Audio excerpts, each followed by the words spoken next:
Hello, Julenn Keeling here, Associate Broker with Berkshire Hathaway Home Services Towne Realty, located right on the coast in beautiful Hampton Roads, Virginia. Welcome to Chapter 107 in my first time home buying series, and today we're going to discuss how much deposit is needed when buying a home. Also, be sure to stay tuned to the end for bonus tips on how you can utilize the earnest money deposit or EMD to make your offer more competitive.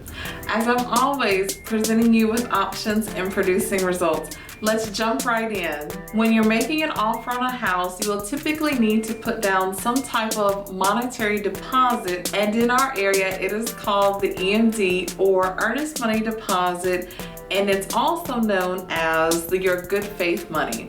This is the monetary value that tells the seller that you're serious about the offer that you're presenting to them. And depending upon who the seller is and in what area that you may be in, your earnest money deposit will vary in form as well as how much that it may be. For example, if you're buying a foreclosure property, the banks will require that the EMD is typically a little bit higher than what you would have for a normal seller. So that's something to kind of keep in mind when you're looking at your costs with buying a home. In our area, a typical earnest money deposit or EMD is between $500 and $1,000.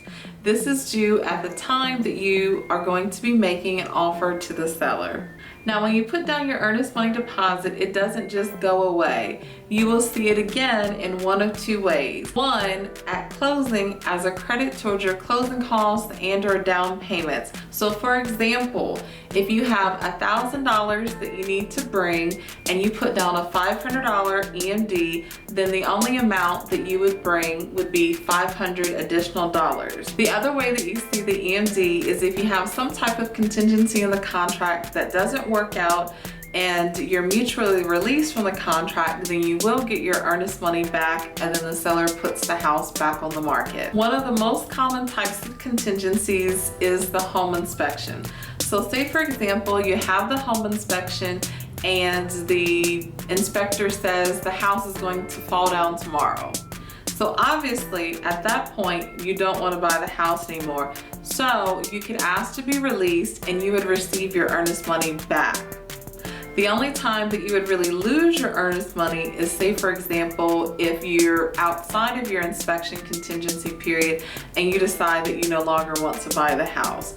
Then at that point, usually the seller will retain your earnest money deposit as well as put the house back on the market. Bonus tip time: if you plan on purchasing a foreclosure property, one way that you can make your offer more competitive and stand out is to put down a substantial earnest money deposit.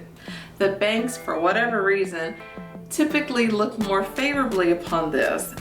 In general, the earnest money deposits for banks are usually higher, as well as, maybe even 1% to 2% of the sales price. So if you're making an offer to them and you can put down a higher earnest money, especially in a multiple offer situation, you may be able to get an offer through, whereas someone else's offer that may be similar to yours that has a smaller EMD may not. Bonus tip 2 when purchasing a foreclosure property: if your offer is maybe a little bit lower and you're not in a multiple offer situation, one thing that you can do to make your offer more favorable to the banks is to put down a substantial earnest money deposit. A substantial EMD can actually greatly assist you in getting your lower offer accepted. I hope you have enjoyed the content and learned a little something along the way, as my goal is to always educate my buyers throughout the home buying process. If you like what you saw, please give me a thumbs up or comment below and consider subscribing. I will be putting out weekly real estate info videos. Thanks so much again for watching, and I look forward to connecting with you again soon. Bye!